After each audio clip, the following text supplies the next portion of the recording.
बिस्मिल्लाहिर्रहमानिर्रहीम। अस्सलाम वालेकुम 9th क्लास, कैसे हैं? मैं उम्मीद करती हूँ आप सब ठीक होंगे। बेटे हम पढ़ रहे थे आजकल नात की तशरीह कर रहे हैं, ठीक है। अब हमारे आखिरी 2 शेर रह गए हैं नात के। चलें जी, सेकंड लास्ट हमने शेर पढ़ना है। यहाँ है ज़हूर और वहाँ नूर तेरा, मकाम में भी तू, ला मकाम में भी तू है।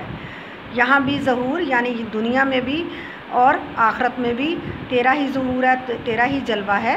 मकाम में भी है जहाँ आबाद है, जहाँ दुनिया आबाद है वहाँ पे भी तेरा ही जलवा है। ला मकान जहाँ पे गैर है, जंगल है, कुछ भी नहीं है, वहाँ पे भी तेरा ही जलवा रूनुमा है।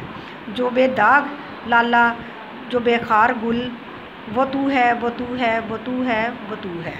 यानी जो ऐसा ऐसा फूल है जिसमें कोई दाग नहीं, कोई निशान नहीं, जो बेखार है यानी बग़ैर कांटे के, वो गुल, वो फूल है तू, वो तू है, वो तू है, वो तू है। यानी नबी सल्लल्लाहु अलैहि वसल्लम है जिसमें कोई दाग नहीं है। वो तू ऐसा फूल है, ऐसा है कि जिसमें कोई कांटा नहीं है, जिसमें कोई दाग नहीं है।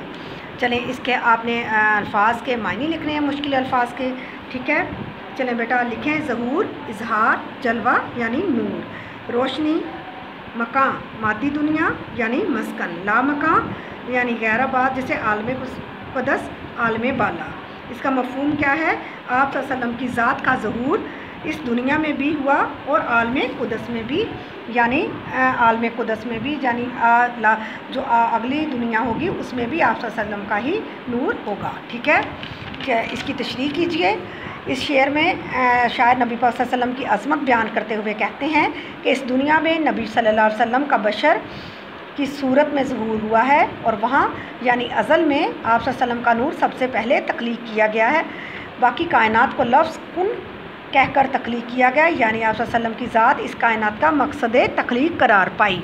दूसरे मिसरे में शायर कहते हैं कि इस दुनिया में भी आप सल्लल्लाहु अलैहि वसल्लम का तज़किरा था और तज़किरा हो रहा है और तज़किरा जारी रहेगा। और ला मकाम में भी यानी क़यामत के रोज़ भी आप सल्लल्लाहु अलैहि वसल्लम ही की ज़ात मरकज़ निगाह होगी। बकौल अहमद नदीम कासमी, एक बहुत बड़े शायर हैं, उन्होंने आपके बारे में क्या ज़िक्र किया है, कैसे उन्होंने अपने अशार बयान किए हैं।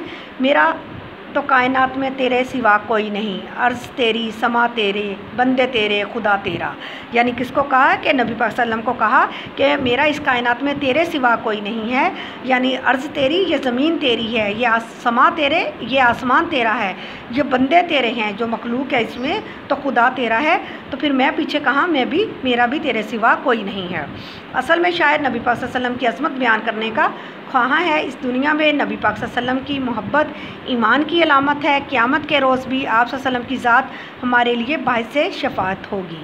चुनाचे दुनिया व आखिरत में आप सल्लल्लाहु अलैहि वसल्लम का उसवा-ए हुस्ना कामयाबी की दलालत है। दोनों आलम में तुझे मकसूद गर आराम है, इसका दामन थाम ले जिसका मोहम्मद सल्लल्लाहु अलैहि वसल्लम नाम है, ठीक है। आखिरी शेर हमने करना है। जो बेदाग लाला, जिसका ऐसा फूल जिसमें कोई दाग नहीं, जो बेखार गुल है, ऐसा फूल जिसमें कोई कांटा नहीं है। इस शेर की बेदाग बेऐब है, बेखार कांटों के बगैर, बेज़रर।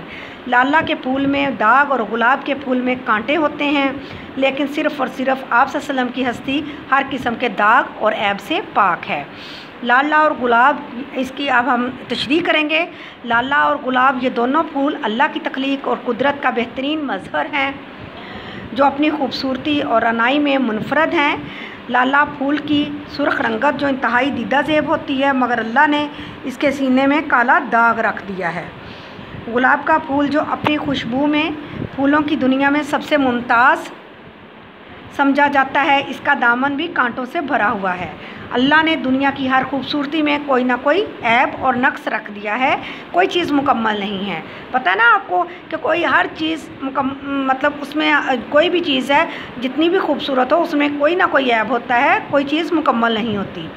मगर नबी अकरम सल्लल्लाहु अलैहि वसल्लम की ज़ात ही ऐसी ज़ात है कि जो मुकम्मल है, उसी में जो उस ज़ात में जो कमाल है اور جو حسن ہے وہ انہی کا حسن ہے، اسی میں مکمل، وہی حسن مکمل ہے کہ نبی صلی اللہ علیہ وسلم کی ذات میں کمال ہی کمال اور حسن ہی حسن تھا۔ آپ صلی اللہ علیہ وسلم کی ذات مبارک کو اللہ تعالیٰ نے ہر ظاہری اور باطنی حسن سے مزین فرمایا ہے۔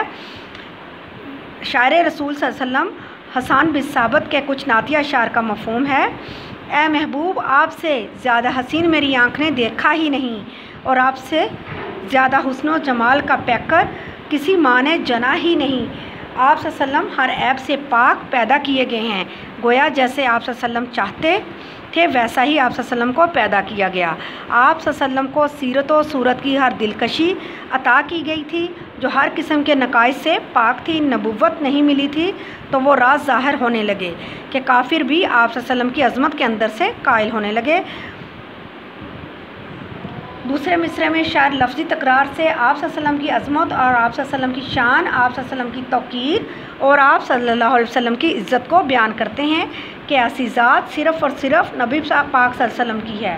آپ صلی اللہ علیہ وسلم جیسا کوئی نہیں، آپ نبی پاک جیسا آپ صلی اللہ علیہ وسلم ہی اس کائنات کی وجہ تخلیق ہیں۔ آپ صلی اللہ علیہ وسلم کا کوئی ثانی نہیں ہے۔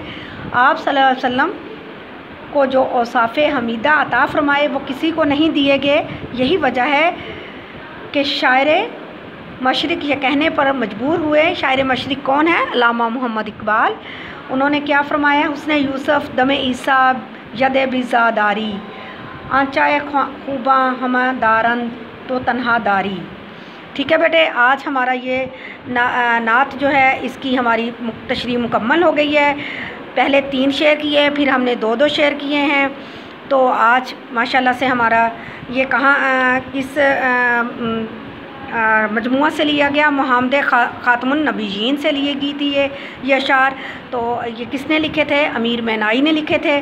ٹھیک ہے، آپ نے جب اس کی تشریح کرنی ہے سب سے پہلے آپ نے لکھنا ہے شاعر کا نام، اور پھر آپ نے لکھنا ہے نظم کا نام۔ شاعر کا نام کیا ہے؟ امیر مینائی، اور نظم کا نام کیا ہے؟ نعت۔